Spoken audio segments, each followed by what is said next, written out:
Good afternoon and welcome to this hybrid meeting of social services. I'm Councillor Charlotte Goldsby and I will be chairing this meeting. Before we move on to the next agenda item, please note that this meeting will be recorded. Can you all ensure that your phones are switched to silent for the duration of the meeting? When asked to raise your hand, can members who are virtually viewing this meeting raise your electronic hand? Members who are in the room, just use your physical hand. For those members virtually viewing this meeting, please can you keep the chat function for urgent IT issues only, not for questions and comments. I wish to remind members as well, signing in is remotely of the legal obligation to have their cameras switched on during the meeting, please, in order for us to be seen and heard while participating in council business. Officers are also reminded that they are free to leave the meeting following their items, unless you choose to stay with us and keep us company. We are not due to have a fire drill, so should the fire alarm sound during the meeting, please make your way to the nearest exit. And for the purpose of the recording, I will hand over now to our Democratic Services officer to confirm attendance in the meeting room. Good afternoon, I'm Pamela Chivers, Democratic Services Officer. Would you like officers to go through and give their job titles? Please. Ask you to go in, thanks. Good afternoon, Kelly Warren, Head of Children's Services for Neath, Talbot. Good afternoon, Tony Smith, Principal Officer in Children's Services. Good afternoon, Kerry Lowe, Neurodiversity Lead. Hi, Lisa Morris, Principal Officer, Adult Services. Angela Thomas, Head of Adult Services. Jamie Fenroli, Principal Officer, Adult Services. Rachel Jones, Principal Officer, Adult Services. Emma O'Brien, Principal Officer, Homelessness. And Howard Metcalf, Transformation Programme Manager.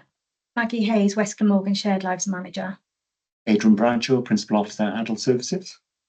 Alan Llewellyn, Cabinet Member for Housing and Community Safety. Deputy. Good afternoon, Andrew Jarrett, I'm the Director of Social Services, Housing and Community Safety. Rob Davis, Principal Officer, Housing and Adaptations. We dropped to the rest of it. Just for the people at home, yes, thank you. Yeah, Councillor Clark. Helen Clark, Vice Chair. Councillor Charlotte Goldsby, Chair, Social Services, Housing and Community Safety. New one on. Right, we now go straight on to agenda item 2. Are there any declarations of interest? If the members have declarations of interest, please make us know now. I can't see any, Chair. Agenda item 3, we will now move to consider the report as selected by this committee for consideration. Agenda item 3A, this report is for decision. It's the neurodiverse, long time coming. I'm pleased to say. I think it's taken us about 7 years to get going now, but I am proud of everyone who's actually contributed to this. And to be honest though, I'd also like to give a big thank you to the director on this, because in fairness, there's many years ago, we did actually have some tears and tantrums with myself in many committee meetings over this. And you've supported it all along. And I'm pleased to say that as a council, we are leading the way forward on this agenda, which is an important one, as we all see. So if we go straight into it, I know we've got one question on the report. The report is very, I think the easy read is great, really good, even though I did do the big read as well. And the colours are good and everything else as well. So I think even from that, we've actually proven in the plan itself how important and, you know, we do things now are. So I'll go straight into Oliver Davis, because I know he's got, he had an observation in briefing. Thank you, Chair. It's just an observation on page 32 of the report, where it says there's a link to the Dyspraxia Foundation. The Dyspraxia Foundation closed on April the 22nd of last year.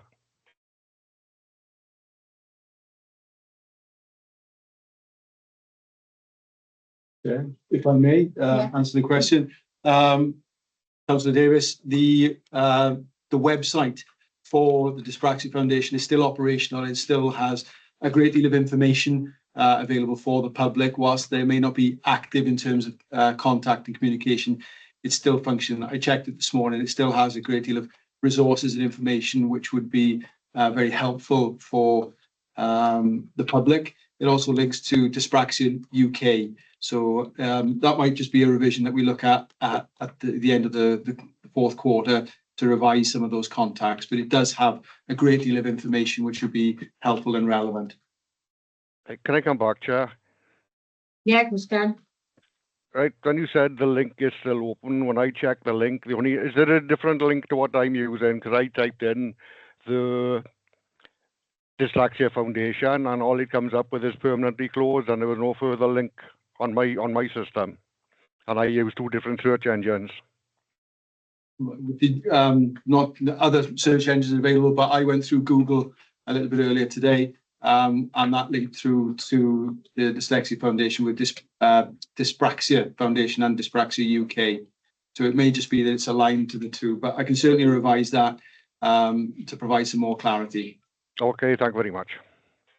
Yeah. Okay. If I just go on to Victoria, is there anything you want to also say on the document? Because I suppose I've asked you that, to be honest. That's normally the first thing I do ask you not segment, isn't it? Yeah, absolutely, no problem at all. And and thank you. I want to thank you as well for your support in relation to this area, which I know you feel very passionate about.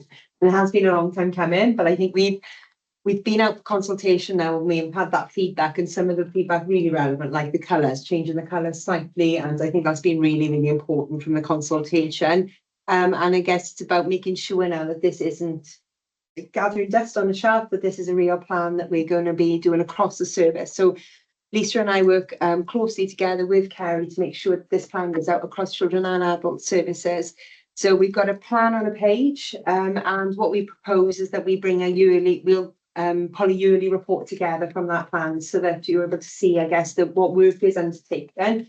And we've been talking about kind of ideas this morning around really pushing now about having champions across social services, bringing that together, and a pledge around how the champions across the service are actually going to make sure that we deliver on this plan, and then we can feed that back then into future scrutiny committees then as well.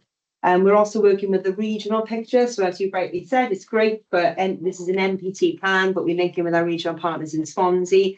It is becoming increasingly difficult because of different decisions being made around funding streams and funding kind of being diverted, I guess, from local authorities into health boards.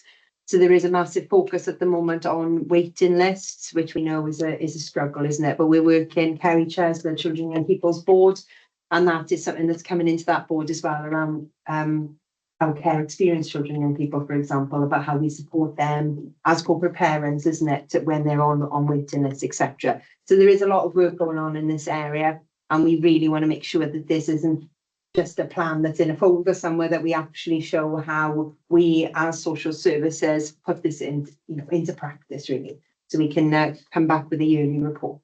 And I think the feedback from the consultation was really, really good, and there are things that we have been discussing over the years.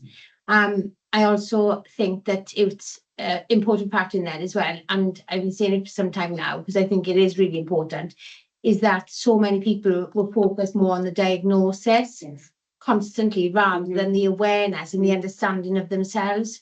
And again, I think with research and that now coming, we actually now know that a lot of it is hereditary. So again, I think going forward, I'd like to see a lot of analysis between sort of like diagnosing children in the schools, but then looking at a lot of the family members also, as in, because if we can actually look at more support getting them to understand themselves, then obviously the more support they can then give. So there's resources that we've already got that would be quite cost effective to us, and it would be a saving going down the line and having a better understanding. And I think that would be a better relationship as well going forward with the health board as well on that. So that is really good. So overall, it's really good. The question I have, which was difficult, and I did say in briefing this week, was because I have read this document numerous times over the last year or so. It's difficult for me to then say, because I know lots of things in the background. But so the one question I have come up with is, can you give me any type of update on any of the key points in here to work that have been done since you've written this? I know it's rubber stamping today, but obviously any of the work that you've done to date, so obviously the members can have a feeling of what work's already been done. Yeah, certainly. I can start off with, at this time, MPT is the only one who is the only county in Wales that has a strategy out there. I know in North Wales they are starting a consultation process, so we've been able to provide some advice and guidance around the process that we've gone through, aligning with the needs-focused approach, which is what we're looking at in terms of the legislation, feeding back on the evaluation of the Autism Code of Practice quite specifically, and that's covered a range of areas, including health, social services, the secure estate as well. So that's one area that we've been developing with the strategy, is to make sure that we are aligned with legislation, that we are compliant with the Code of Practice, and also moving forward to a potential neurodiversity Code of Practice, which we could probably expect the draft of in the next 12 to 18 months. In a regional profile as well, leading the way in terms of linking with the different task and finish groups and guidance groups, as well as fulfilling our duties under the code. Within NPT as a council, within a social services, the appointment or the allocation of ND champions within children and adult services is moving forward and looking at the development around the role to provide that guidance and assurance, the go-to point of information within each team, so that in terms of the needs-led approach, regardless of what we said about diagnosis, we're looking at what's the need of the individual, of the family, how can they be helped and guided, and that development has been sort of put in place now. Also, particularly with the consultant social worker group, that's another vein that is being developed as well. So we've got the ND champions. It's also providing that reassurance across the teams around the challenges that can be met. You've just mentioned about having sort of a task and finish group to look at what are the common challenges, how can we adapt services, how can we work with our partner areas, particularly in health, education, the local community, to have that inclusive approach and that level of not so much awareness, but more about understanding of what is autism, ADHD, ND, and just have that inclusion and patience around all of those areas. So it's very much around that awareness raising, the training, which obviously we've been involved with Neurodivergence Wales, was Autism Wales. So over 500 members of staff within social services have completed the autism element of the training.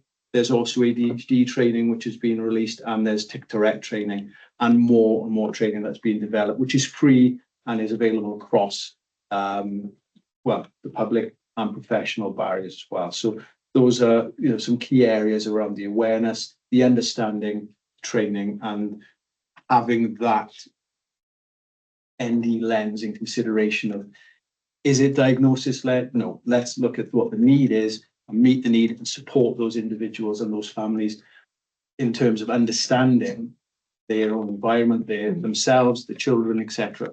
And we can move that forward now across all services. Good. I think that it would be important for members to access that training as well, because again, the other point that I did pick up with refreshed eyes was the steering group itself. You've got everyone on it, but ones who actually deal, especially with like lots of research now with the prisons and the justice system, etc. The so-called police itself doesn't sit on that. So I don't know if obviously that's something you could explore going forward. It certainly is. Well. It certainly is. We will be opening the steering group up to more members. We've had some people come forward during the summer looking to sit on there as individuals representing groups. So certainly we can, on the recommendation of panel. And I don't think there's someone from drug and alcohol like that, is there? We do have. You do, yeah. We do have links with one social worker in particular who's in that vein as well. So certainly we can go forward and make contact with Suffield Police and look for an appropriate appointed person to join the steering group. Yeah. That'll be very welcome. And my final one is, it threw me a bit, and I woke up one morning thinking about it, because I couldn't make heads or tails of it. on one page of the document, you go to give a description of all the different conditions. And in between them, you've got stakeholders. So I don't know if you want to explain why stakeholders is in the middle of the conditions. Stakeholders, obviously people with vested interests within neurodivergence. It's on page 19, and it's within the glossary. So it's there between speech language communication difficulties and Tourette syndrome in terms of alphabetical. That's what it was, isn't it? Perhaps we can revise. Just put that at the bottom, not to confuse people like Sheila. That's fine. Right, okay. So Ellen, if you can just come out here. Yeah, I'm looking at page 11 of your report, and it's about the reported additional learning or special education needs. I think we all know that the number that is reported is much lower than those, students who are experiencing neurodivergency. What can we do, and what plans do you have to work with education to make sure that schools are recognising these issues, because we know that they're not? So I would start off then by saying that I recognise that, and I think education does as well. And I think we've now got a much closer working relationship with education, and we've set up a forum where we get together to talk about this generally, but also in terms of specific young people that are in this position, and how we can do things differently. Because we must recognise, I think, as a council, that unless we start to prioritise some of these youngsters and work differently as a council, we can always have the same outcome. And these will be youngsters that perhaps end up being homeschooled, maybe not for the right reasons. I do appreciate that for some youngsters that is the best option for that young person. But they're often young people with the poorest outcomes. So I think that's where we've recognised that together, I think, with education, and we are working together to try and get better at it. And I'll bring in Vic now for something that's a little bit more detail around some of the things that we do with education now that perhaps we weren't doing before. Yeah, so we are looking at sort of individual cases. So a lot of the young people that are involved, we are supporting in children with disability teams. So very close working for the children who are open to social services with education. And I chair complex needs panel where some of these young people are discussed, and we are trying to work together to find solutions, isn't it? And it's a particularly difficult month. We've got children who are really struggling to return to school after the summer holidays, isn't it? And there's a lot of work going on within the teams, but wider really, and within communities around school exclusion. I think it's a lot, and school refusal. It's being talked about a lot at the moment, isn't it? Because it's affecting a lot of young people. We're working with education around those children who are on reduced timetables, who face exclusion, who are home educated, and really trying to work together to find how we best support these young people, really. Because traditional pathways aren't for everybody, and it's about having those discussions as well, isn't it, around how those young people's needs are being met, isn't it? Because they can be really stressful situations for families, can't they? And I guess we see the impact of that then in social services and the pressure that's added to families and to carers when children aren't accessing education, isn't it? So it's definitely an ongoing piece of work and something that will continue, but those relationships with education are growing. And we've certainly got regular forums and we can discuss those as well. Kerry has an educational background as well, which does help with those conversations as well. And very much part of Kerry's role is an advisory role as well. So we'll often meet with social workers within children and in adult social services to help unpick care plans and way forward and provide that information, advice and assistance. Be the link sometimes with the schools and the negotiator in the middle between education and schools, really to help develop those plans. So there's a lot of work, because there needs to be a lot of work in this area, because the impact on the families is huge, isn't it? And then consequently on services. No, Everyone's got on. yeah, I see that. Just on that right now with the homeschooling, obviously the homeschooling figures are not in them figures, are they? So again, are they now being like lost somewhere?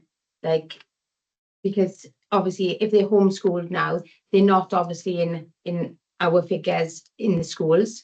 They're not in our figures. So that's a lot of people that are basically not being accountable for support at the moment.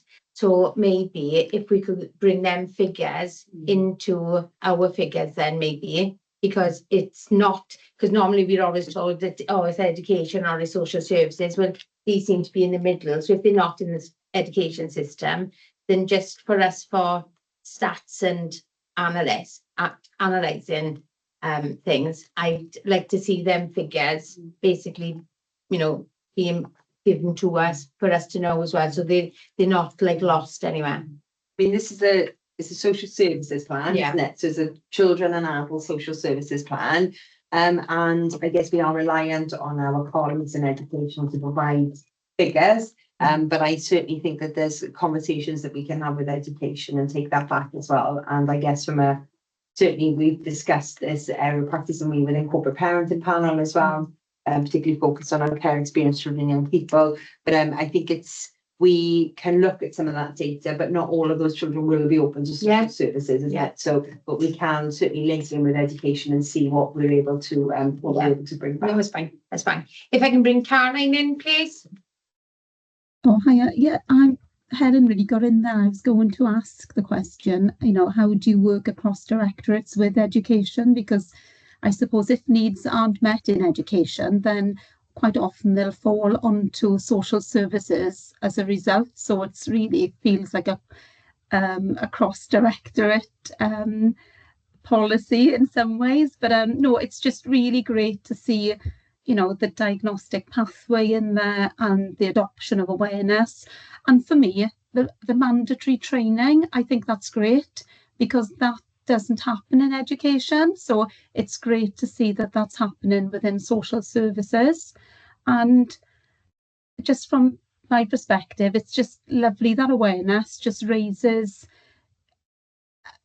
by raising people's awareness, they can make those reasonable adjustments, which are sometimes tiny, but then you've got parents and children not searching for a diagnosis because their needs are being met. And I think that's all, you know, some people want. So I'm just really pleased to see this policy in place and just wanted to say that. So thank you.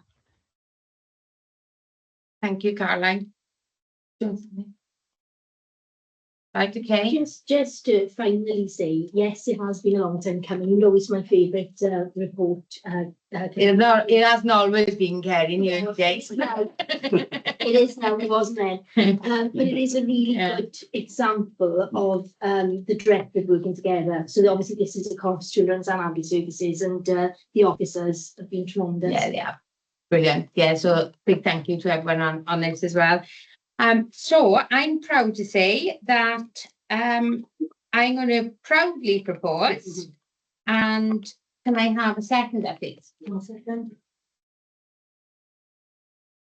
I don't need to. Any vaccine there. Right. Recommendation is listed on page 6 of the agenda pack. I've done that bit. That's you now. Yeah, can members please indicate if they wish to abstain? I can see no abstentions. Never would be honest wrong with that. If you do not indicate to the contrary, then I will take it that this decision is supported, of course. I can see the cabinet. I can see no indications to the contrary, so this recommendation is supported to cabinet. This up, we go straight on to item 3B. This is report for information only. Is the quality of care report, Foster Wales, Neath, Talbot. Very interesting document, I must say, and it was quite an uplifting document to read, to be honest.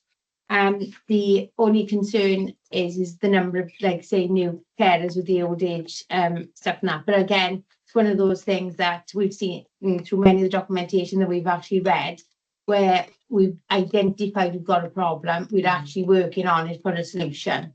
So that's really pleasing as well. So is there anything else? I'm assuming well, which just, one of you? Perhaps just to introduce Vic, Victoria Smith, who leads on children looked after, and is the RI, the responsible individual for fostering. So we've we have two RIs in our service. I don't think either of us realised that we were taking on that responsibility, one for Hillside, one for fostering. And Vic has taken that in a stride like she does with everything else.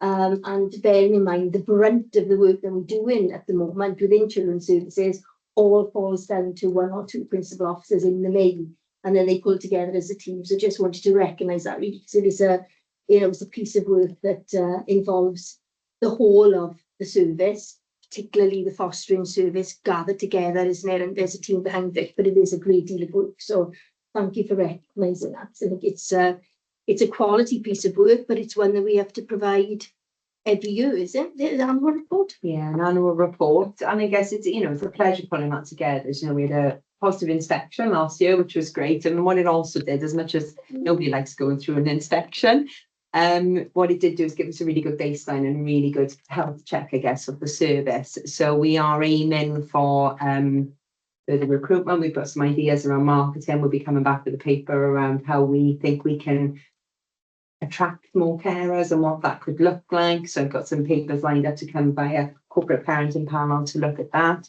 And we've got an event planned with me about the corporate parenting charter, which will be great. So I guess it is about really raising that awareness of fostering locally for, Foster Wales, Neath, Talbot. We're part of the bigger brand now, and about what that means for us really. And it is about that continual recruitment. We've been out visible in the community, but we've also gone and invested more online recently. And it's been quite surprising really how, from sort of social media posts, example, we've had quite a few inquiries come from those. So it's the conversion now that we're really taking a close look at. We're making sure that any inquiry that comes into us, we are on it straight away, because we don't want to lose them. Lose that inquiry. And then there will always be inquiries that maybe it might not be the right time for people to come forward. They just want more information, or they might be coming forward and maybe not be the right people that to go forward. But it's about that conversion rate really, and really looking at creating and increasing our pool. Because as you said, we've got an ageing population of carers, which we've recognised. But what we do is a really stable population as well. The only reason why carers leave NPT fostering is because they retire, so and we learn from their wealth of knowledge as well. So it's I think it's an exciting time for fostering. It's difficult with placement sufficiency, but I do think it's an exciting time to start really growing our community. It looked like the figures basically on foster placements for children required have come down over the years considerably. So again, it's like when you say about that, but I think if you're looking at the data, it shows, because you have really upped your game on the marketing over the last sort of year or so. I was sat there one night watching TV, and then I had Mr. Gerald Walker in my living room and every advert, and it was like, come on, Jimmy, hello, and it's like. And then, we all know him, but in fairness, he is ever on my social media. The fostering team itself is all over my social media with it. So it is out there, it's been like what's it called? What's it called? Pause and patrol. Can't get that out there. Yeah, so it is good. So you do see a story with the data there. But as you say, there was high referrers, but then obviously the visits were totally much lower. I think it was 80 odd and then 17 visits. So again, it's them conversions around as well, isn't it? Yeah, what we really try and do is when we have those they're responded to by social workers. So then we're able to have those conversations then and work out who is going to go forward really. So we really look at making the most and effective use of our time. And I'm glad you mentioned Gerald, and he actually won the social worker of the year. I just meant to say that. So that was really good as well. Fantastic. So it was really lovely to see fostering on that platform, and on that national platform. Yeah, and he's quite a local celebrity in his own right as well, and as a person now. Yeah. So yeah, that's really good. So well done for all that. Any members got any questions on this? Stephanie? Thank you. Yeah, and it's my first time at Social Services Committee, so thank you so much, everyone. And it's a really, really interesting committee. I'm absolutely delighted to be here. Just first of all, to again praise the. I'm looking at pages 72 and 73.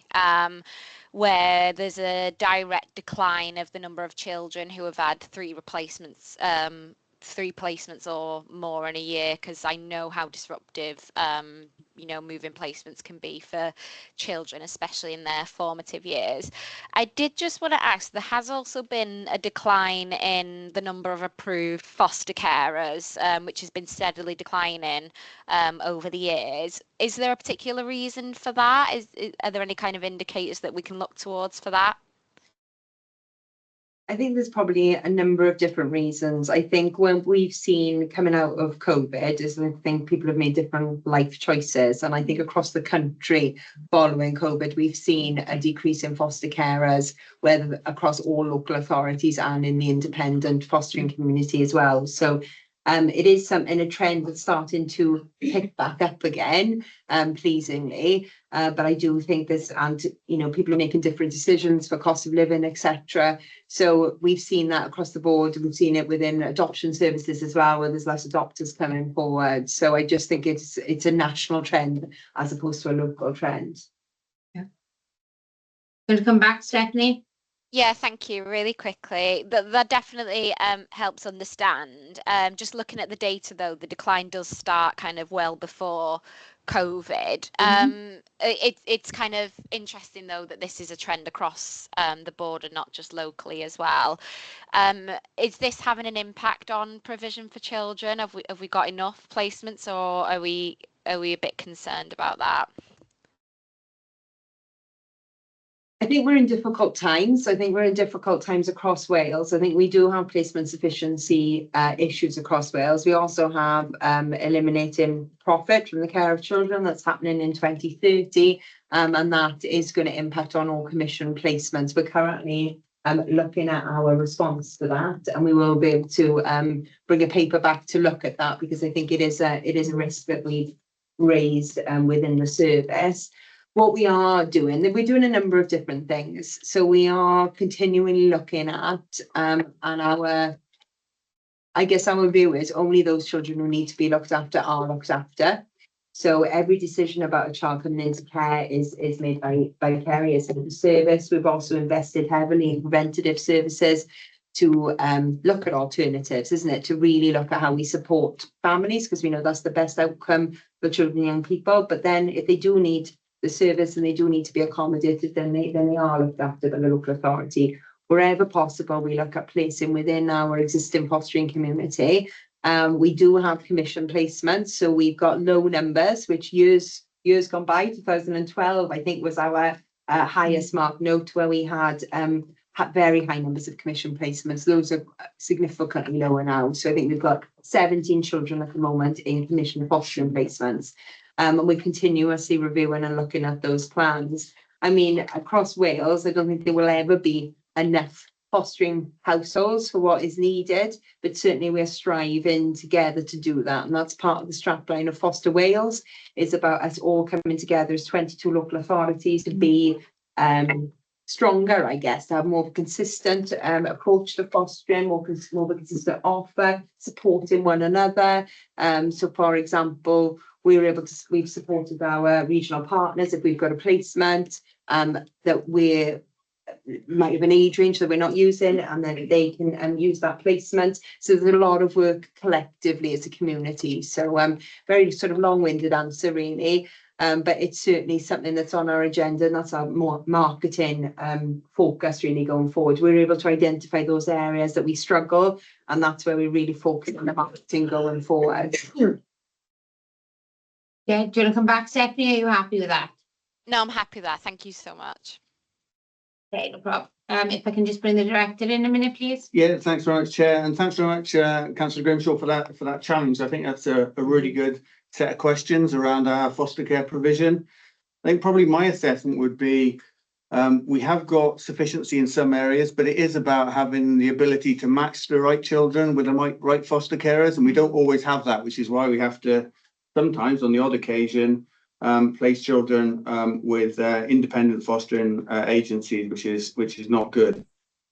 What I would say is that last year, if I understand this right, we actually made money by selling foster placements to other local authorities who were struggling. So we were allowing them to place their children with our foster carers. And that shows that we do have that sufficiency in some of the areas, but not across the piece. Thanks, Chair. Right. If I can bring Sharon in, please. Oh, thanks, Chair. Yeah, I will have a couple of questions on the not-for-profit issue, but I just wanted to make a comment on the report, and I do agree with Kerry on this issue. I think that this is a really well-written report. I think it's an excellent piece of work, and I just wanted to say thank you. I think it's all self-explanatory, so I think it's really well-written. Thank you.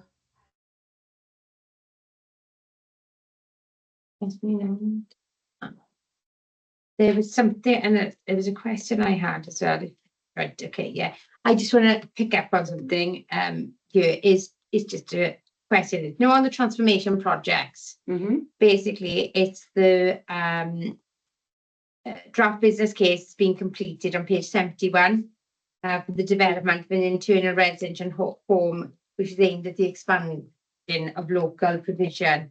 How would that look or operate?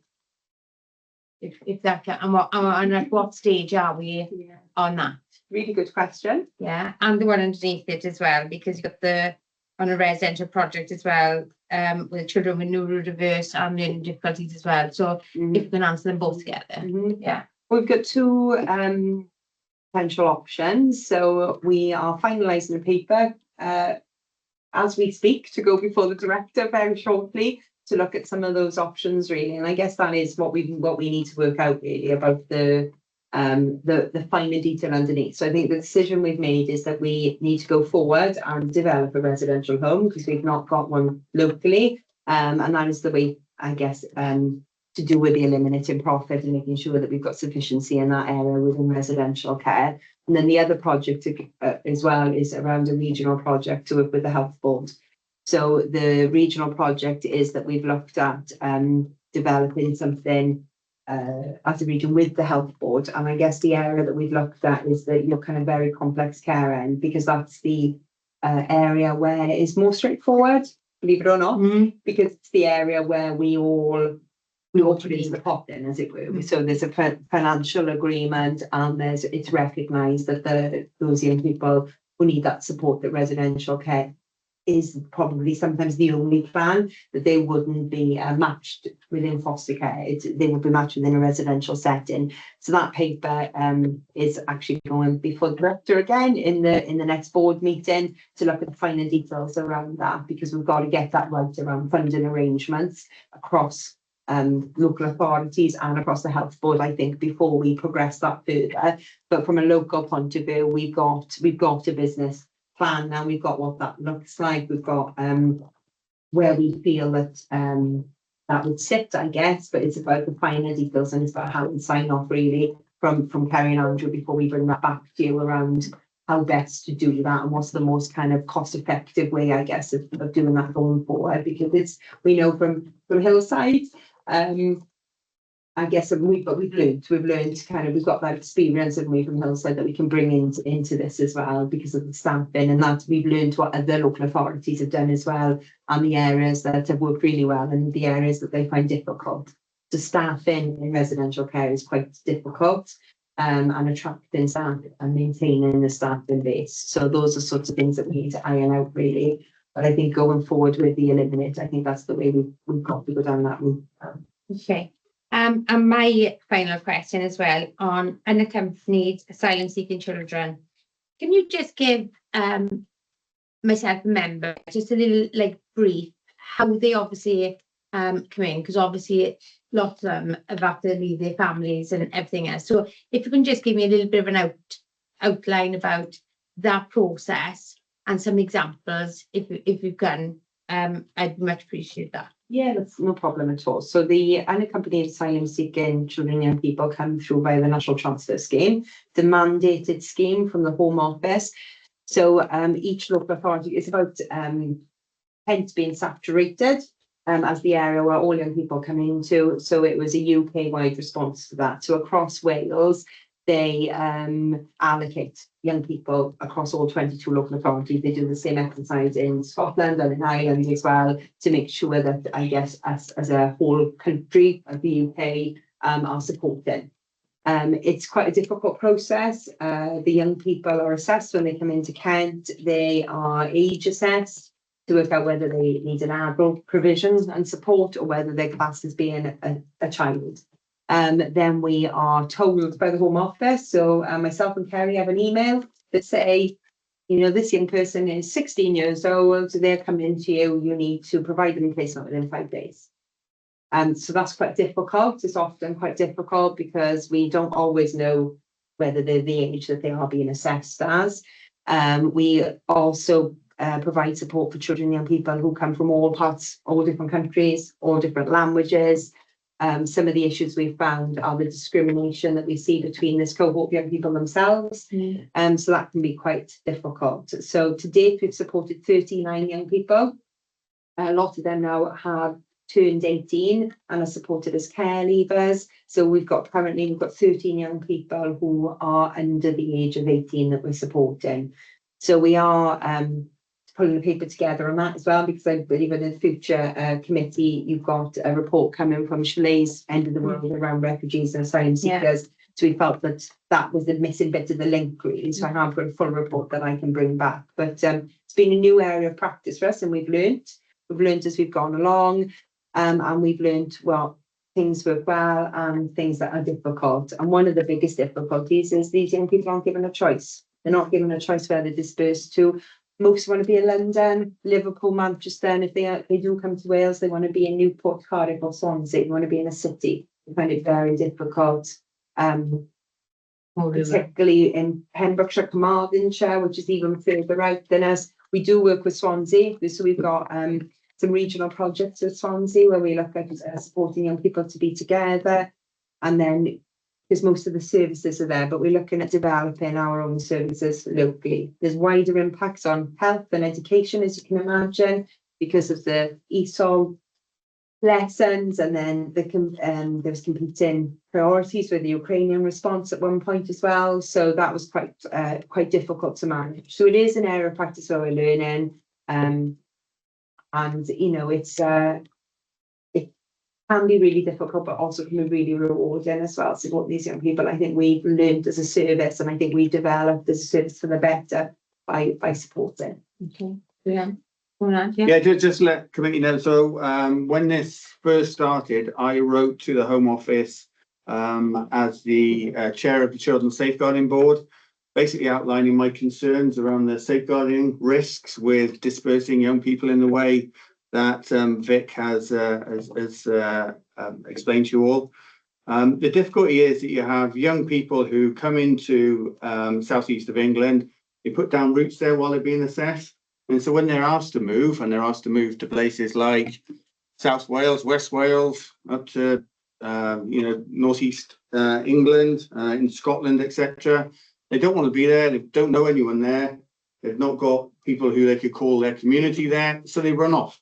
And we've had and heard in the region of a number of experiences where children have been dropped off with foster carers and then have just left and gone. And it's really difficult to track them down. The response from the Home Office, in my estimation, wasn't particularly good. Basically saying, look, this is the situation, we've got to make this work. I think what we've done is taken a pragmatic view about, well, actually, maybe we'll have to place those young people back in the area from where they've come to the UK. So they're dispersed to Wales, and then we place them back into London or wherever. I'm not saying that's happened often, but across the region, I know that is something that we've had to do just to make sure that the right safeguards are in place. So as Vic said, this is not to be underestimated. It's a very complex area. Thanks, Jeff. Yeah, no, thank you for that. And I look forward to that paper as well. There's the more understanding that we all have, obviously, is good, because obviously at the moment there's so much hatred not being spread and non-factual information on social media. I think it's important to try and get clear factual messages out there to obviously safeguard those who are in our services as well. So thank you for that. Sharon? Oh, thanks. Andrew, just a really quick question. ESOL was mentioned, and I just wondered, does that come out of social services budget or would it come out of education? You know, I don't know the answer, Vic, do you? know the I answer to that? believe that there's grant funding allocated as well from the Home Office, so I believe that it's funded via grant funding. I wouldn't 100% say that, but I think that's what it is. I can actually cover that, Councillor Friga, when I bring the paper Okay. back. I've Thank got a you. piece on that. Thanks, Vic. Yeah, I'd be interested in that. Thank you.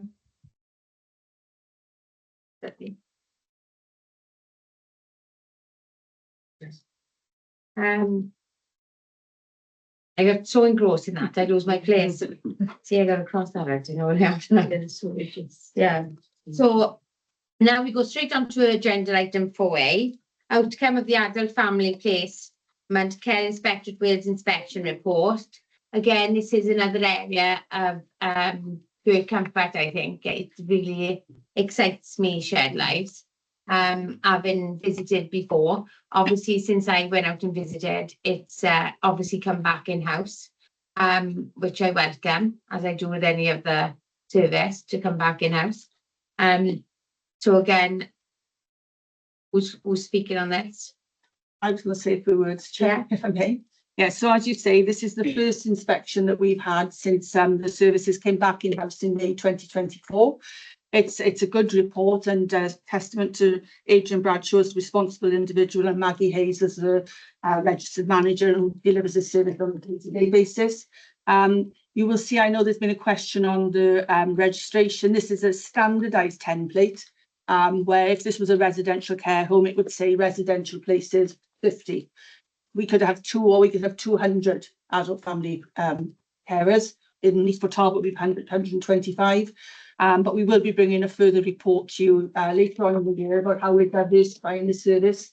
We're looking towards people with dementia, etc. And I know in terms of recruitment, we're doing particularly well in growing the service. So that report will be coming to you shortly.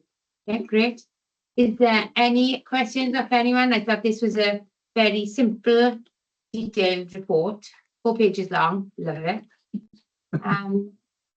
There's no questions on it, so unless anyone else got anything to say, we're going to move straight on. So that was fast, wasn't it? So again, this report is for noting only. Agenda item 5, performance monitoring. This report is for monitoring only. Agenda item 5A, which is Q1 social services performance monitoring reports. So, do you want to? I mean, from my point of view, these are the performance measures.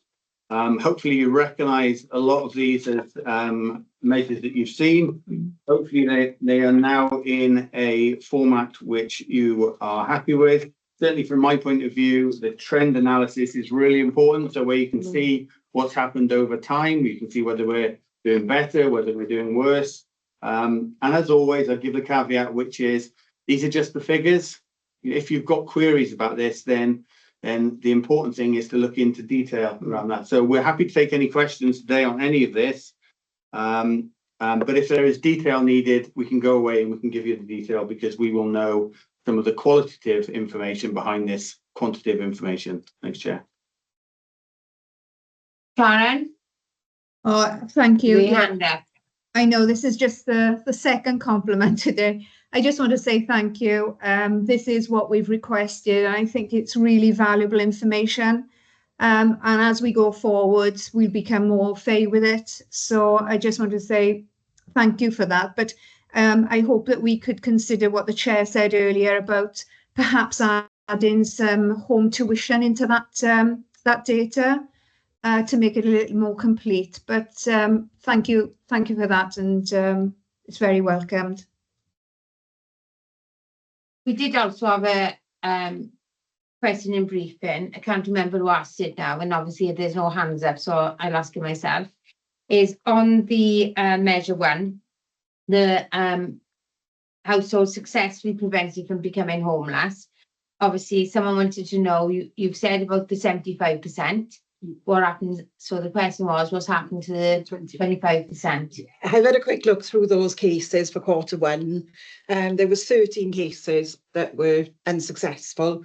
5 of those were disengagement. obviously we do everything we can to keep that engagement, but obviously in some cases that happens. The remainder were generally either sale of properties where we couldn't do anything to prevent the sale. We are still seeing landlords in the private sector leaving the market. And some were sort of more family-based breakdowns that we couldn't resolve through any mediation. So some of those cases did end up coming into temporary accommodation. Only one actually remains from Q1, which is a real positive. So that was the bulk of it. Yeah, disengagement or, I say, property sales were generally. Do you know, like you just mentioned now about the landlords like selling up now? Yeah. And because at one point we did have a lot of the Section 21s coming in. Where are we now with obviously the number of Section 21s being served by landlords to tenants? It does still tend to be one of our higher reasons for presentation. But back in 22-23, we saw a huge increase when the new legislation came in. That has settled. And I think it's just the volatility in the market. Now, a lot of people are leaving and we're getting landlords that are retiring and selling. So it's certainly it's leveled out, it's settled, but it is still a significant amount of our presentations that are coming through. But we have got quite a lot of private sector properties in the borough. So, you know, from a relative basis, we are going to see that. Yeah, in one of the reports as well, it's I think I'm taking this from the business plan now from memory, is a lot to do with obviously empty properties. Are we having an impact on bringing empty properties back? Sort of like, you know, I don't know if Rob's able to answer that because that's not. It's obviously impact the business plan. It's got about bringing them back. So obviously we can obviously help with obviously homelessness, etc. So are we having an impact in bringing empty properties? Because it's depending on what you class as empty properties, because we've got the problem empty properties that the environmental health deal with, and we got the empty properties, which we've got the empty property scheme, the grant scheme, but that is just for people to, they buy the property, they get the grant and they live in it because that's part of the condition. So that doesn't come across the homeless. With regard to empty properties that environmental health is involved with, more than problem ones, we meet environmental health. We've got an empty properties group which we meet every couple of weeks and we discuss this with environmental health, but some of them are such big problems we can't, there's not enough funding or they don't know who the property owners are or whatever it is. Those are far bigger problems for them to come into our service for us to renovate homelessness in. But we are looking at, obviously, you know, we're looking at purchasing properties. A lot of those are empty at the moment, but those are what we're finding is a lot of the ones we're looking at, they are landlords who have decided to sell it, they refurbish their properties and then they just want to put it back in the market. So, you know, so there's a mixture of empty property work going on. Yeah, and I think sometimes in reports we'll say, because obviously we are aware of like, you know, empty properties, but then under the empty properties there's different strands as well. So it's different categories. Yeah, categories of empties. Yeah, and I think sometimes we need to obviously get a better understanding of that as well. Right, the question. Oliver, see the latest. Sorry, Oliver, I didn't see you there. It's gone down. Oh, Oliver, do you want to come back in? Yeah, well, there's apologies there because the question you asked was mine, but I had my sheet of paper turned over. I was looking at something else at the time. I knew someone else for there, like no, didn't I? So, were there any other questions, Oliver? No, the only comment I'd like to make is at the end of the report, it's nice to see that it's been wrote out, warts and all. Very, very interesting report where they showed what was good and what wasn't quite so good. It's very refreshing to see a report like that when nothing's trying to be hidden.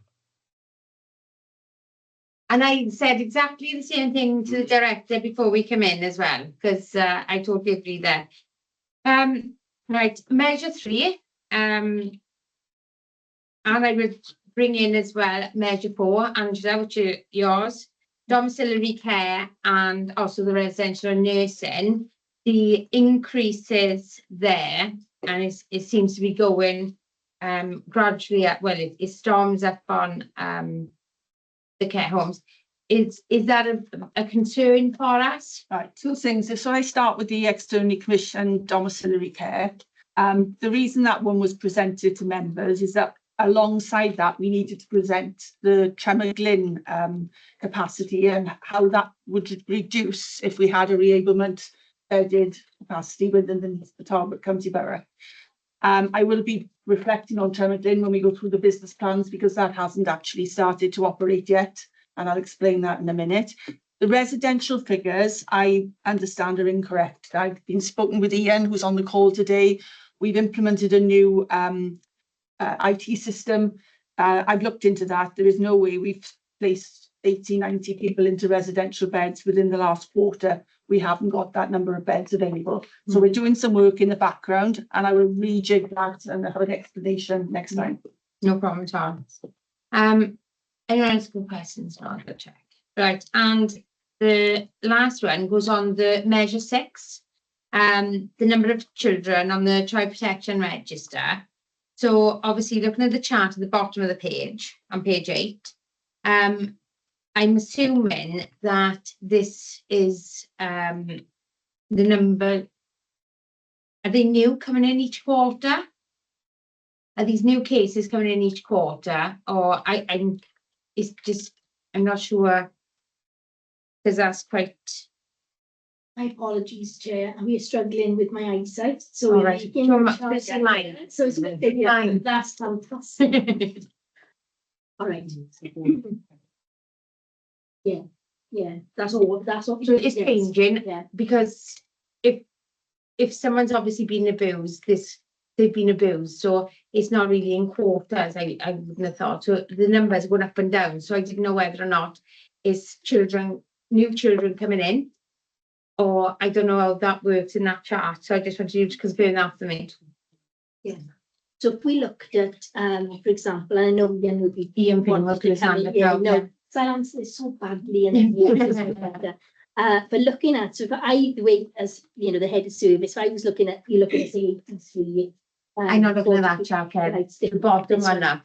See, so if you look at sexual abuse chart, and all their numbers there in that chart, basically they go from like 3 one quarter, 4 the next quarter, 5. But to me, if a child's been sexually abused, it's 1. And I didn't know whether or not there was 3 come in one quarter, 4 come in the next quarter. So are they totals? Does that make sense? They are totals. So is there a total at the end of say 30 or 40? I see it done now. I will bring Ian in terms of how that's been. Let's be bringing Ian in to save us, I think. It's not added. Ian, if you want to come in. Yeah, only just to confirm, really, that's the position on the last day of each quarter.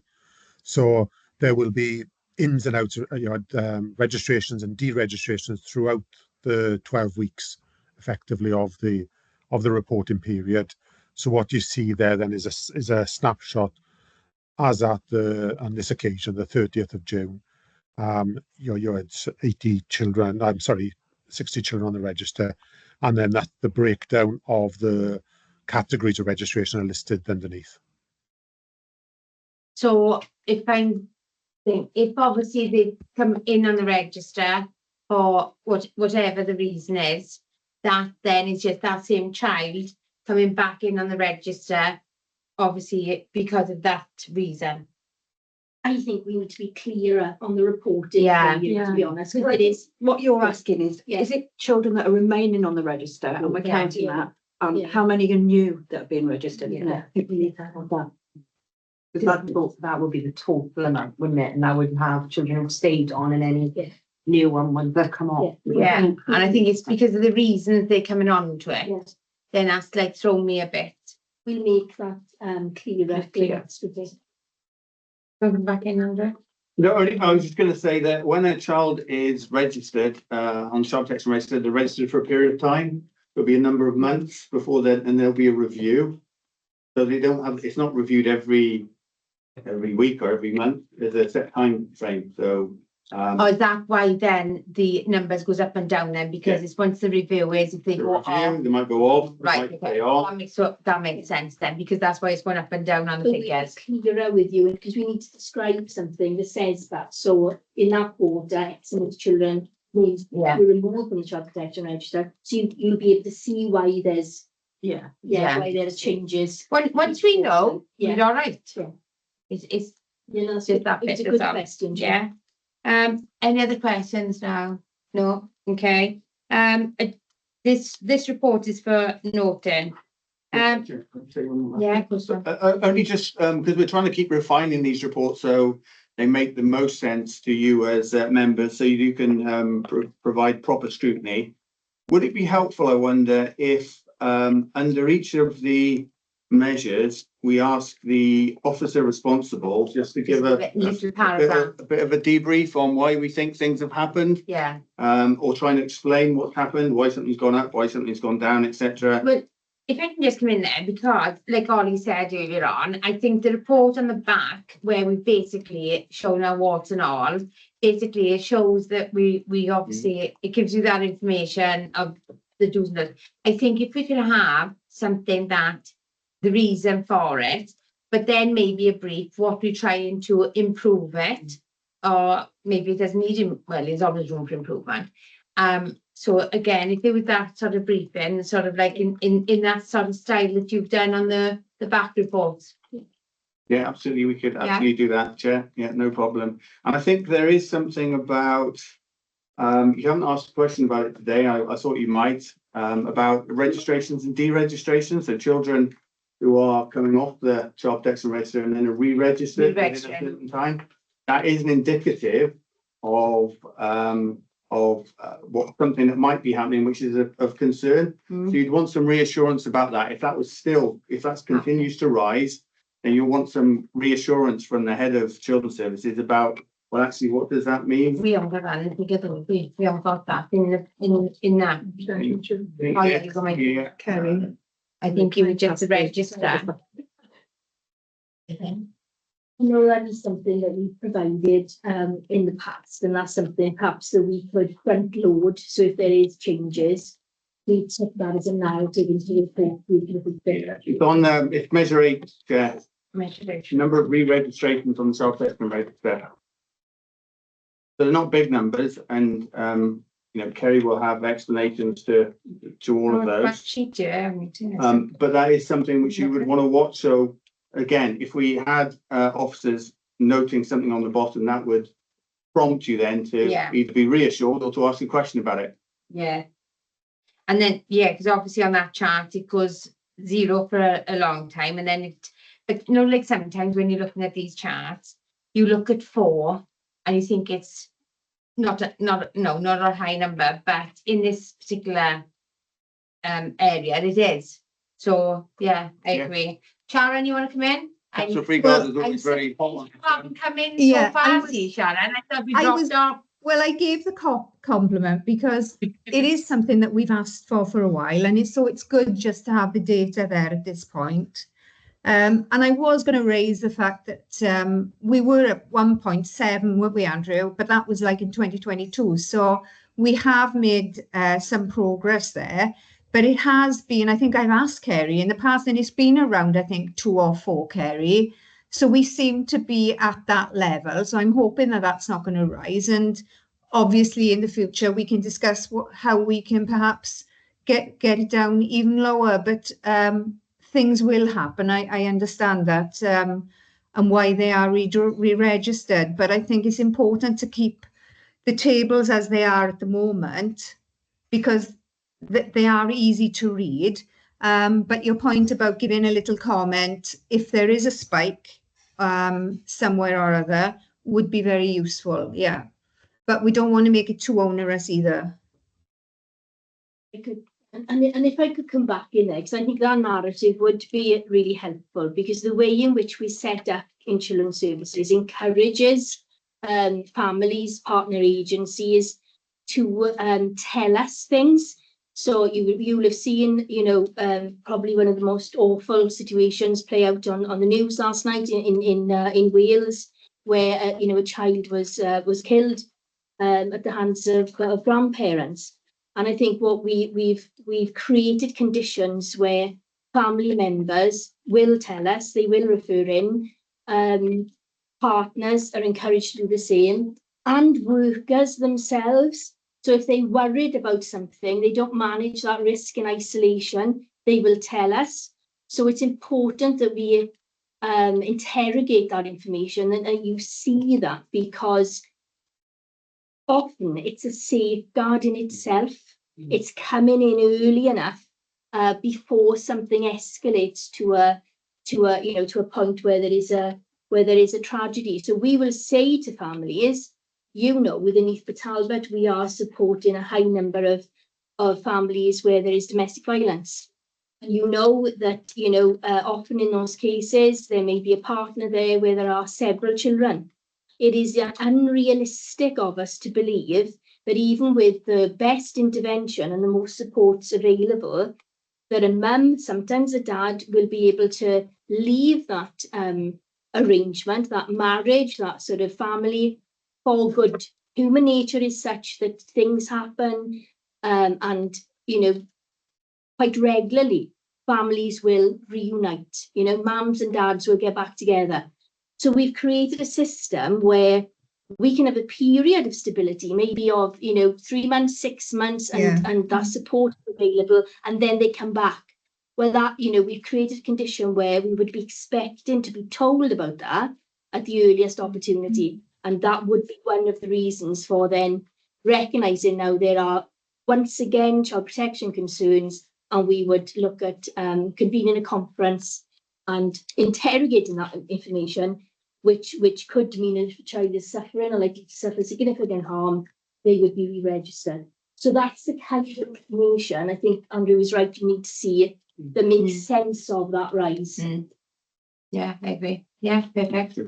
Anyone else got any further questions? Can I come back on that, please? I just wanted to ask, and it was going to be perhaps in for the next meeting, when Andrew was talking about the reviews, if perhaps in the review, and we were thinking of taking somebody off, if we could have a period perhaps there, Kerry, of stability where we keep them on just for, like, as you suggested, 3 months or whatever, just to be sure before we actually take them off. Well, the category for a child's name being included on the child protection register is clear.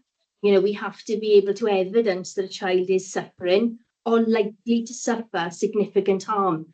So we do have our independent reviewing officers chairing the conferences. It's a multi-agency forum, so threshold has to be met in order for that registration to continue. But what we do is make sure that if that threshold isn't met, and sometimes these cases, as you can appreciate, can be borderline cases, then we make sure that we continue to offer that multi-agency support. So quite frankly, we would continue to support the family in the same way as whether the children's names have been included on the child protection register or not. So it might be seen as a high level child in need support, but that plan essentially is the same plan.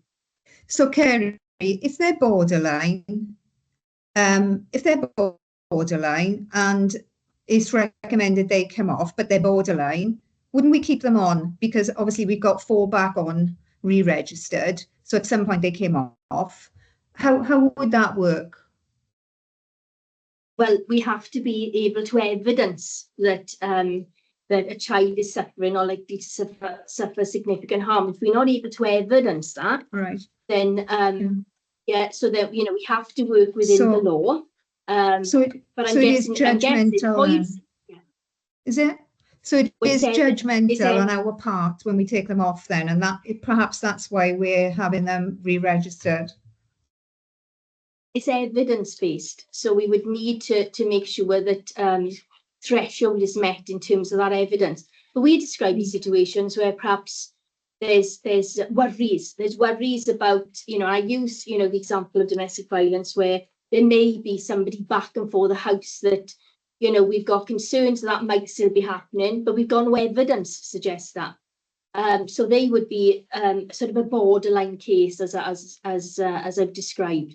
But you have to be able to evidence. So years ago, in children's services, we came into a position where children's names were being included on the child protection register because partners in particular felt that was the only way that they would have support from children's services. Well, that isn't what the register is about. It's about risk. So, you know, but I do understand what you're saying, Councillor Freegard, but those checks and balances are there and there would be a robust plan. But if you're asking me, can we always meet a threshold? It's evidence-based, so there will be times when, you know, when we're not able to meet that threshold, but there may be still some concerns about those children's welfare. So do we Okay, continue to if take I- into account the evidence from the schools? And do they carry Yes, as much weight as the social worker's observation? Absolutely. I mean, it's a multi-agency forum which is chaired by an independent reviewing officer. So it's that independent reviewing officer sort of weighs up that meeting based on the information that's been shared during that conference. And each partner will have an opportunity to brief that meeting, to update that meeting and to raise any concerns and also make a recommendation in terms of registration. Ian wants to come in as well. If I'm going to stop here now, because Ian Finney-Moore, in fairness to you, you've had your hand up and the director wants to come in as well. Do you want to come in before Ian? No, I'm happy. Yeah, Ian, in fairness, you've been there a while. No, only just to say this, or just for information, of the 4 children, they made up, there's a sibling group of 2 and 2 individual children, then so it's 3 families. So that's just for information. And again, that's maybe some of the context that we can add in for future reports. That's important, that is. Well, for me, Thanks, Ian. Ian, for that. Oh, can I just ask Ian? For me, Ian, the issue there would be how long they'd been off their register and how long it took to go back on, because that would then come down to perhaps the reviewing officer in the review. Yeah, the criteria for this, Councillor Freegard, is within 12 months. So any children that have been registered in the previous 12 months have been deregistered then and have come back on in the preceding, you know, the following 12 months. That's the criteria we use on this particular measure, which is a widely used sort of criteria across Wales for this particular measure. Yeah, I was just thinking members might find it useful to know, well, was it 3 months ago that they came off? Just for us, you know? Yeah, no, we'd have that information. Okay. So yeah, of because course that would be important. Yeah. Yeah, we All can right. we can add that in. Thanks, That's Ian. fine. Thank you. Yeah, if I bring the director in now. Yeah, just to say what Kerry said last there, which is, look, we don't make the decisions ourselves around registration and deregistration. It's a multi-agency decision, Councillor Freegard. If what you're asking is, can we keep children on the child protection register just in case, then no, we can't do that. For the reasons that Kerry has said, but also that there is a consequence for the family of having their children on the child protection register. And it's not fair for us to keep children on the child protection register and families involved in that protection of risk, because we're not sure we can meet the criteria. So we wouldn't be stepping into that space, I'm afraid. Thank you, Andrew. I mention it because I know that in some of the agency meetings that I attended, the school reports weren't carrying as much weight as other people's observations. That's why I mentioned that. Thank you. Yeah, happy with that. Okay, this report is for Norton, so I don't see any other questions there. We're going straight into 5B. Now everyone knows that we've seen the business plans, I think twice a week we've seen them. So again, what we're going to do, we're not going to spend that much time on them. So if we can just have a brief outline, I mean brief, and that's all we need. Yeah. No, it's not me. If you want, absolutely. Do you want me to go through three of them? I will do my introduction at all, which is all covered in the report, and over straight to Kerry. Will just give you some highlights, very brief highlights from the jobs plan. Yeah, as in, if you can just explain what obviously, because these have been written a while now, haven't they? Obviously, if it's just briefings of what has actually changed since we last read them. So, okay, thank you, Chair. So I'm pleased to report that we've achieved the savings targets as set out in the plan, and we've also achieved our vacancy targets. Residential care continues to be a pressure for us, and even though our numbers of children who are in residential placements as of today The number is down to 15 children and young people, which is back within our pre-COVID times. However, the cost of some of these packages means that that we're not seeing the financial savings as we would have hoped, because, put simply, they are costing a lot more. And some young people, especially youngsters with additional needs, we're having to put support packages around them, which are costly. But those support packages are reducing the chance of those youngsters coming into residential care. And if we look at just one young person that, despite concerted efforts over a period of time, having to come in, and we do need to accept in Talbot, when youngsters need to come into care, especially with complex needs, they will come in, otherwise there would be safeguarding concerns.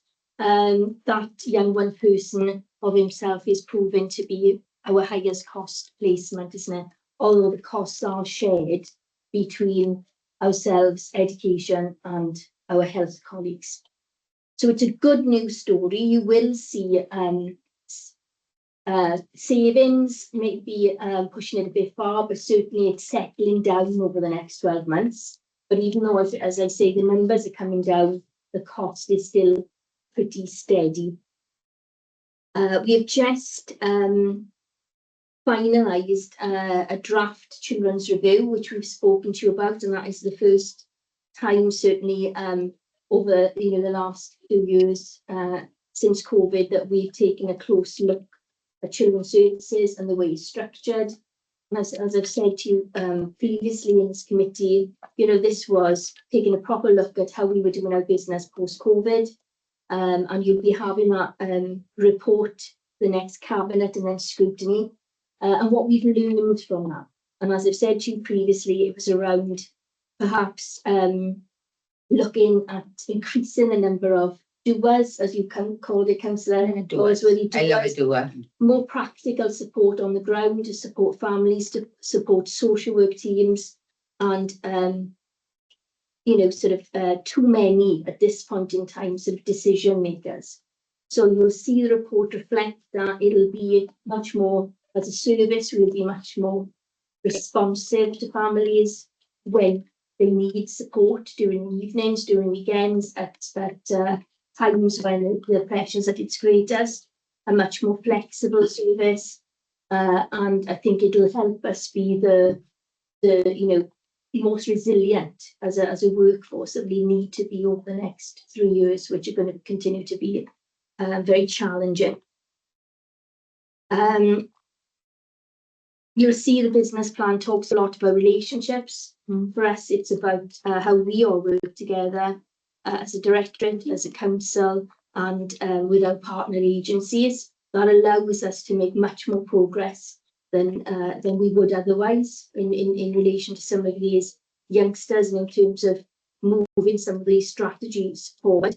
And you'll see that continue. And I would just end by saying, the report shows this. The quality of the social work is everything.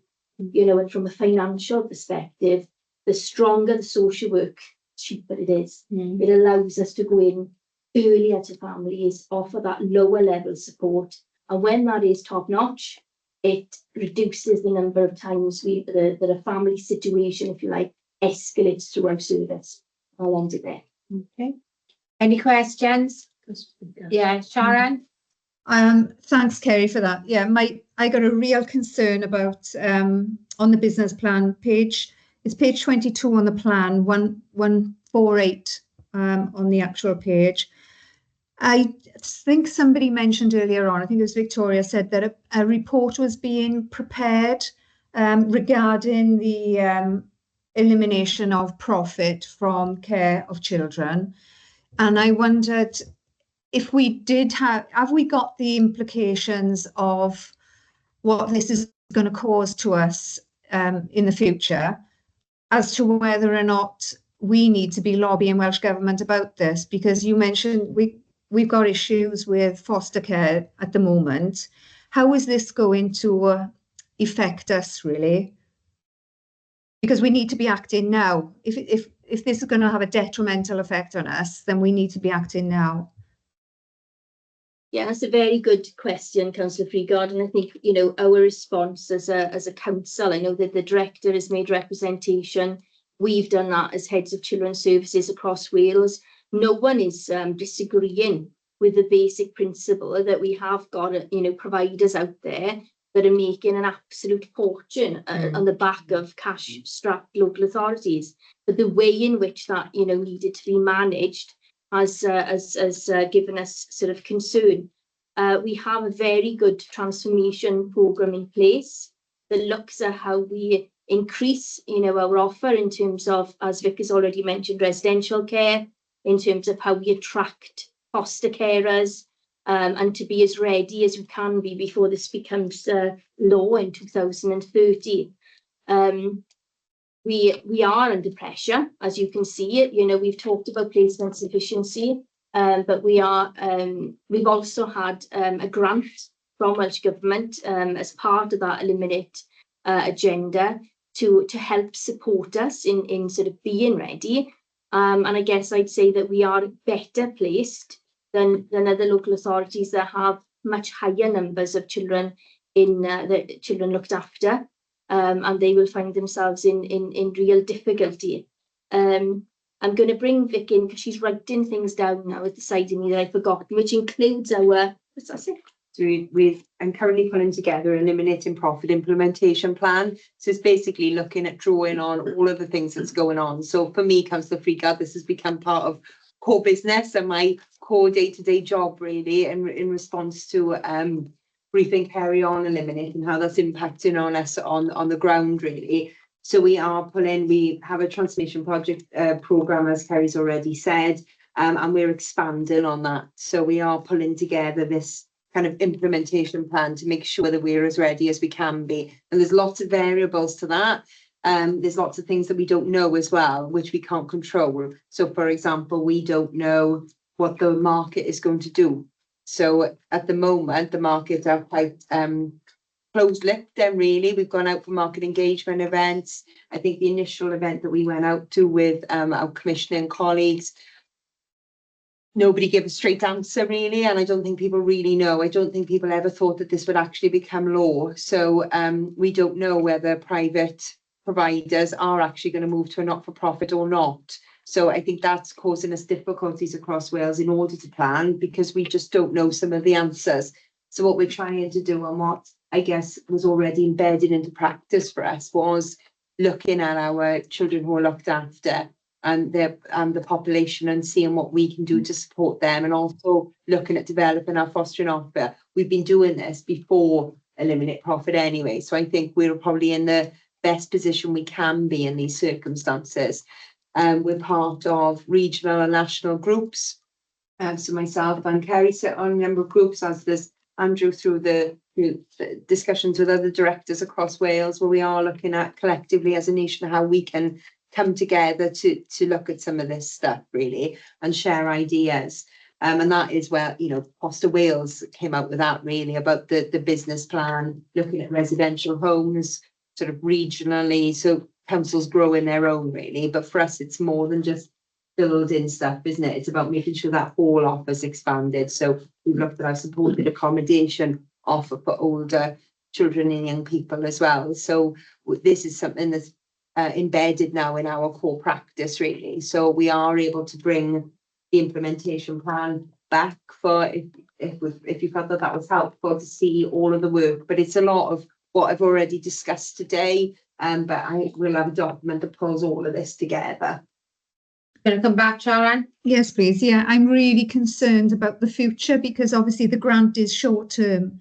So we may, you know, it may suffice for 12 months after this comes into implementation. And then longer term, we're going to suffer severely from this. So any interim report, and I know that you won't have all the answers, Victoria, but we're going to have to see how this is going to impact on the actual children, say 5 years down the line, because our budgets are shrinking, as you'd said in one of the previous reports. So it is really something that we should be very concerned about, I think. it is a risk going forward, and I think it's a risk for all of Wales, really. Yeah. And as Kerry said, the concept of it is sound, isn't it, around removing profit from the care of children. Reality, though. But the But reality in of how that reality, happens, it's where we've not, already is it? Yeah. You know, Yeah. theory and But I guess- reality are two different things. Yeah, but I guess the position that we're in is this is happening by 2030. They have extended the deadline because it was meant to be sooner than that, but it is now pushed to 2030. And I guess we're trying to be prepared as we can be. We're working across the directorate, so our colleagues in commissioning and finance are supporting with our plan. And we are trying to be the best prepared that we can be. We've got funding for the next 3 years to look at projects, and for example, there's capital funding to support the building of a residential home. So there is funding available there, but it's sustaining it, isn't it, and how we go into the future. And I guess this is stuff that's in our our monthly kind of catch-ups anyway, so it's something that's talked about all of the time. So we're actively preparing. But as you said, there is a risk, and I acknowledge that. It's something that we, is of concern, and I guess we're trying to do what we can to be prepared. And we've got curveballs all of the time. We think we've got somewhere, but we're dealing with human behaviour as well, aren't we? So as much as we, like for example, we were hoping that we had 2 assessments going through parallel, and tragically, family circumstances have been such that those carers have withdrawn. So whereas we thought that we would be increasing our carers, sadly that's not happened. So we've just constantly looking at how we can develop services. But you are right to raise it as a risk and a worry, because it is for us as a service. Well, I'd welcome any report that you've done. I know it's not going to be perhaps as complete as you'd like it, but I think it would be really informative for us. It's a working plan, it is. Yeah, So it would yeah, come as that's right, yeah. as opposed to a completed plan, but a working document.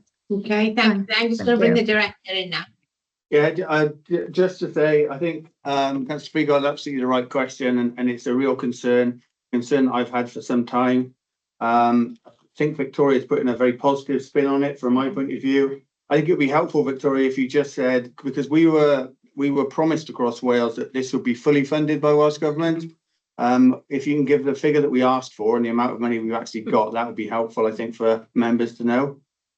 Okay, I went embarrassingly large and asked for over 8 million, didn't get 8 million, got 3.6 million over 3 years. So we worked it through, and we said we would need to, in order to implement this effectively to meet the needs of children, we would need over 8 million. Yeah. And actually we were given 3 million over the 3 years. So nowhere near what we actually need to actually do this properly. So Andrew, why aren't we putting the brakes on this? Why aren't all directors putting the brakes on this to Welsh Government? We have been very forceful in our belief that this is going too fast. I think the Cabinet Secretary for Health and Social Care did listen to that and has put it forward, has delayed it a number of years. But I think we have all been surprised at the lack of funding there is to support this across Wales. And the concern here is that it's not a new policy, it's a law. And then that is where lots of the issues fall, not just obviously within social services, but across, because it's like law. It's as if Welsh Government are focused on these new laws for some reason, rather than getting things right. So again, I think that, I think maybe sometimes when we're in these committee meetings, I know staff obviously will say in meetings that they're not happy or they'll give a case. But I think going forward, sometimes we need a bit more political from a committee, more political sort of force as well, maybe going forward. So I don't know what people think about that, but sometimes maybe we think about how we do that in a different sense as well, because I think it needs to come in at both angles. Yeah. Yeah, just following on that, it's not so much particularly because we've got so much information on this item, but I think it sort of illustrates in general. This is a particularly significant one because of the cost involved. But I know colleagues from the housing side will say the same. The new legislation being right in principle for all the right reasons, you know, some of the homelessness legislation being an example where there may be an impact assessment in terms of all sorts of things like equalities and so on, which will show that the purpose of the legislation is to improve lives and outcomes. But what is often missing is the financial, a realistic financial impact statement. And, you know, in the end, we can't keep on having our services extended or the requirements of our services and legislation extending, being extended almost without the resources being there to. And then it'll have that negative effect then from the opposite, opposite delivery then. Because What's obviously there. to fail this. Yeah. If we, So I think you know, going further, going ahead, I think as well as to support Andrew and obviously other directors and that going forward. I think some political support, which we can discuss after the meeting and that, how we do that. But I think we'll obviously do that if everyone's happy with that. Yeah, they are not. Chair, could I just ask that when we have the report, for the impact assessment, can we make sure that we are quite clear, no matter how negative it is, of what we're dealing with here? Because I think this needs to be high on our radar, and I don't even think we got it on the forward work programme, have we?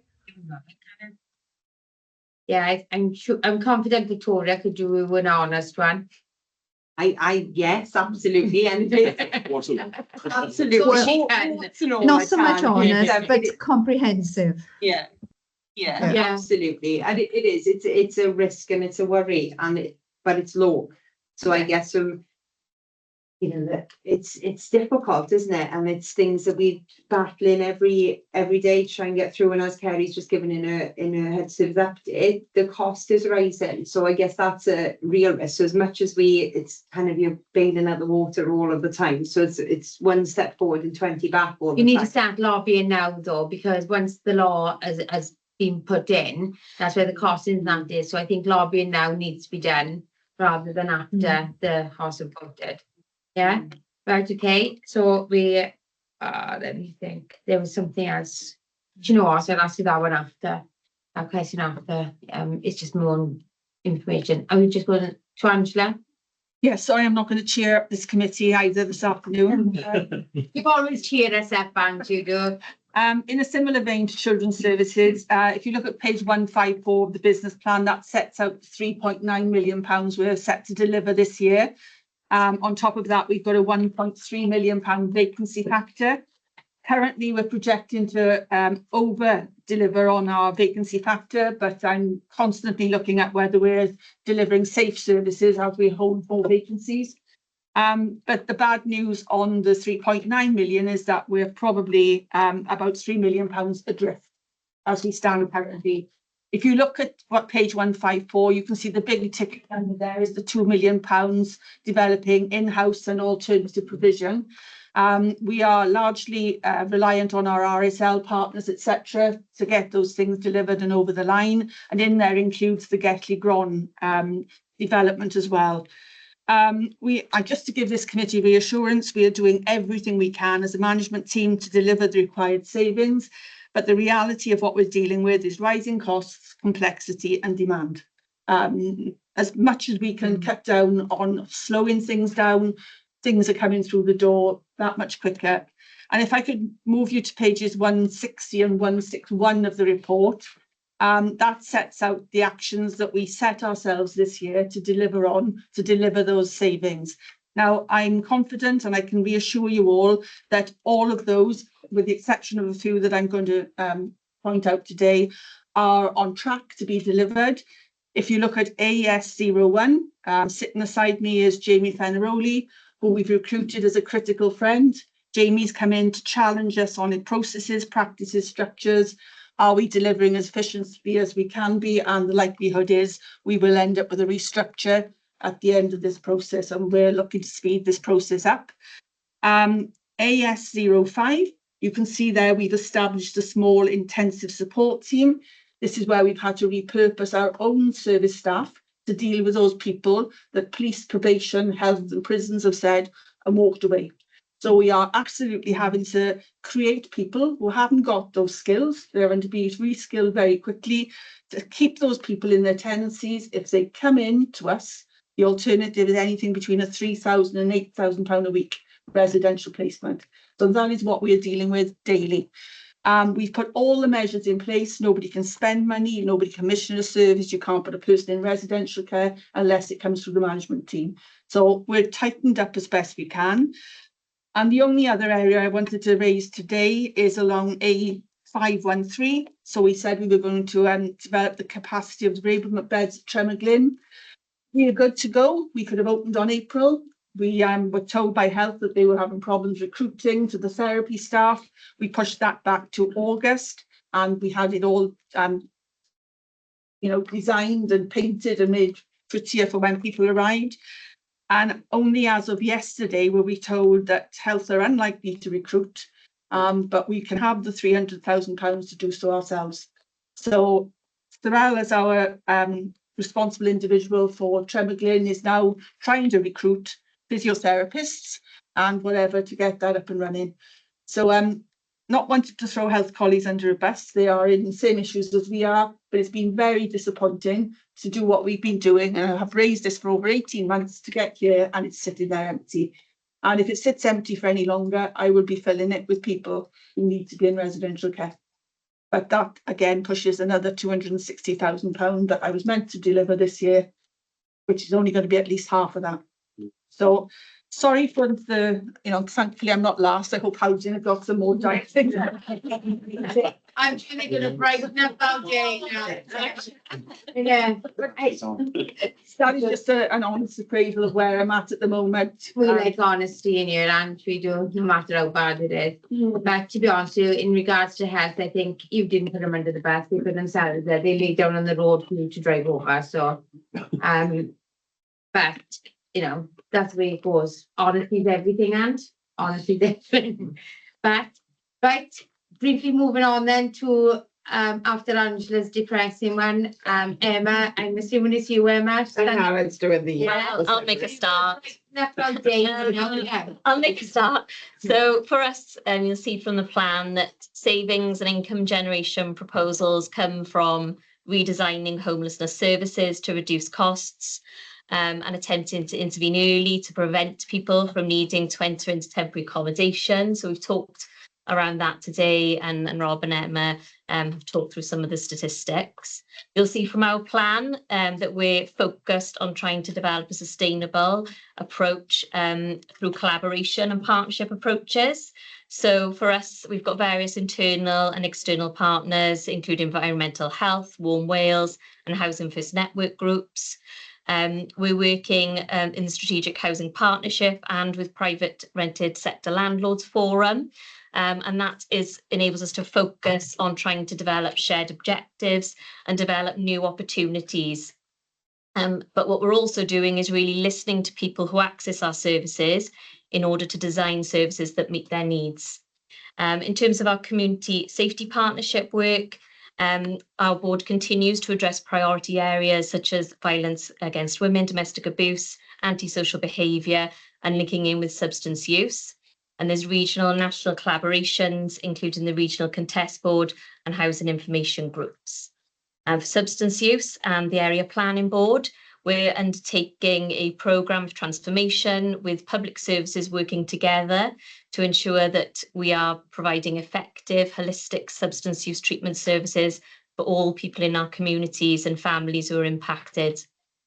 For us, our key performance and improvements that we're seeking to deliver is around promoting independent living via property adaptations, reintroducing means testing for grants, reducing our temporary accommodation use and duration of use when needed, and really trying to intervene early to try to support people from needing that emergency accommodation.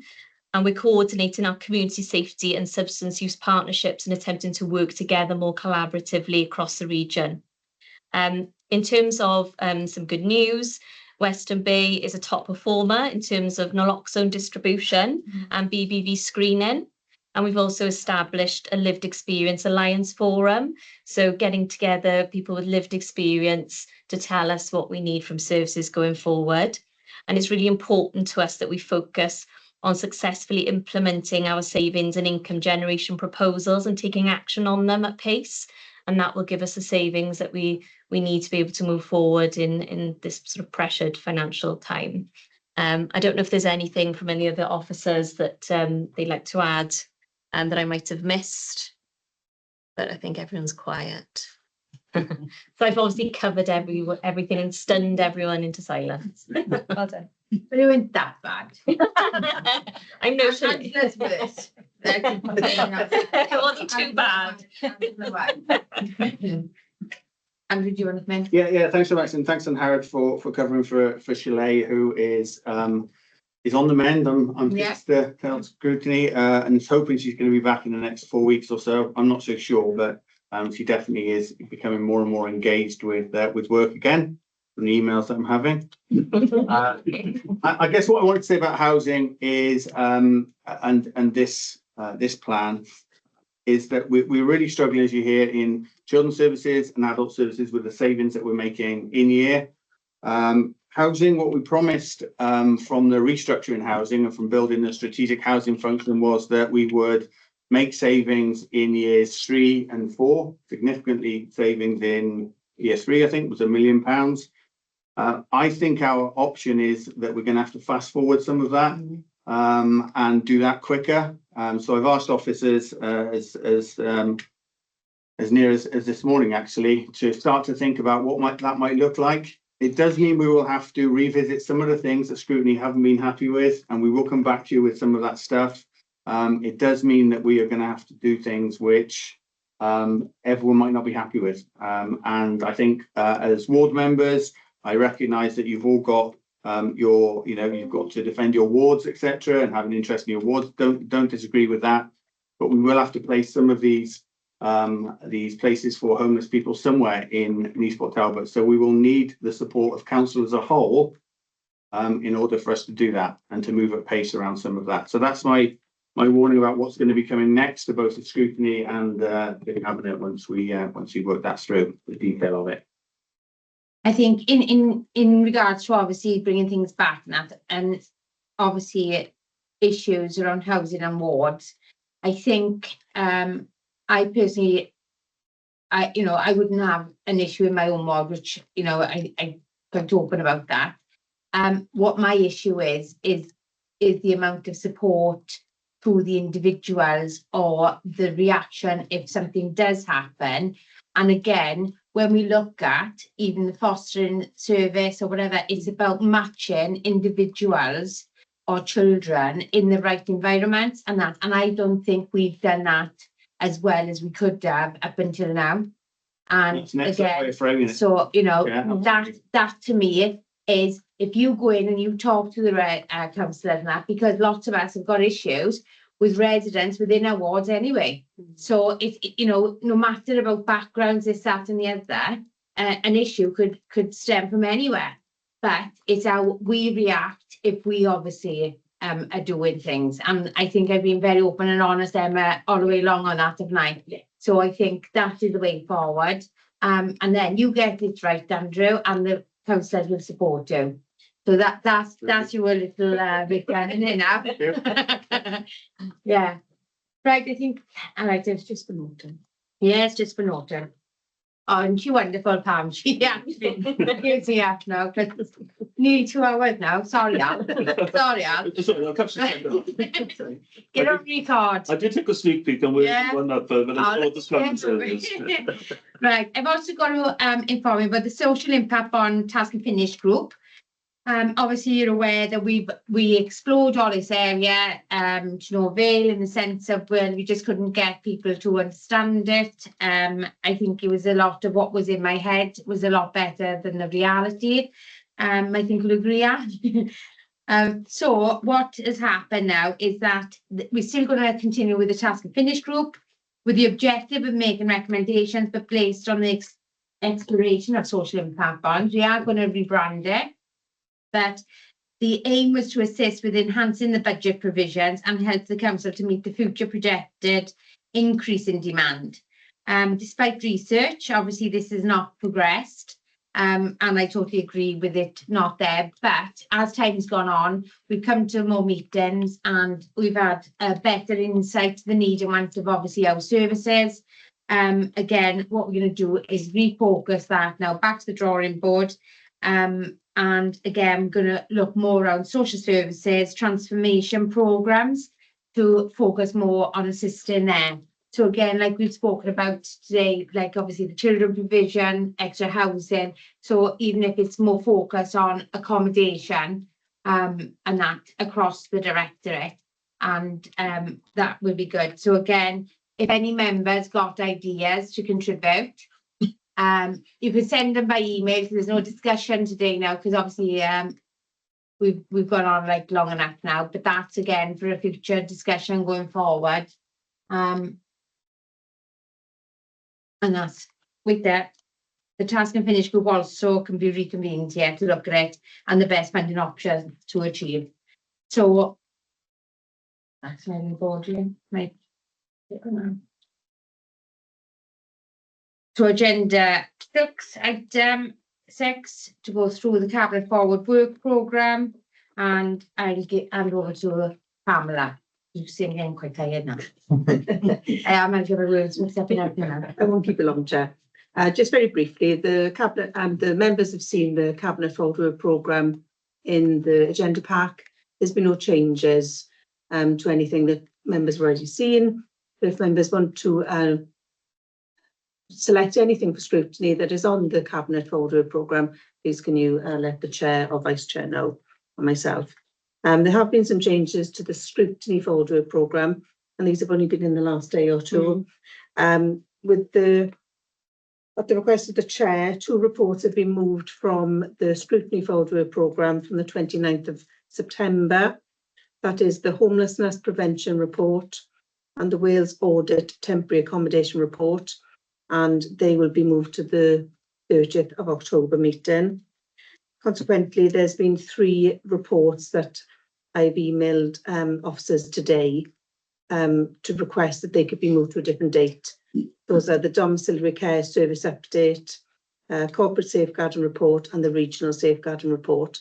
And I'll meet with it's a service to slot those in at a different date. Yeah, I'll just as a case with Hayley, just in case it doesn't affect our commission of domiciliary care. Yeah, because we've been, and that's what it was. If it's anything urgent got to come in, whatever, then there's no problem. It can stay where it Hayley is. will respond to that. Okay. Yeah. Just to let members know that you will be receiving an invite to a special meeting that's scheduled for the 14th of October, and that will be to consider the Western Bay Drug Commission report for 2025, and invitations can out very shortly. And I believe that was it. Members have requested information on county lines, and I'm liaising with officers to get an appropriate time for that to come committee. And that was it, Chair, unless anyone's got any questions on the phone. No, I see none. I see none. So Jack, could Pam repeat that date for the special? 14th. The 14th of October. Yeah, I haven't sent the invitation out yet, but they can have Morning or the 10 a.m. Great, thanks. So agenda item 7, I have no urgent items and now can say that I've closed the meeting. Never can go home. I know you can't do. Members can, apart from them.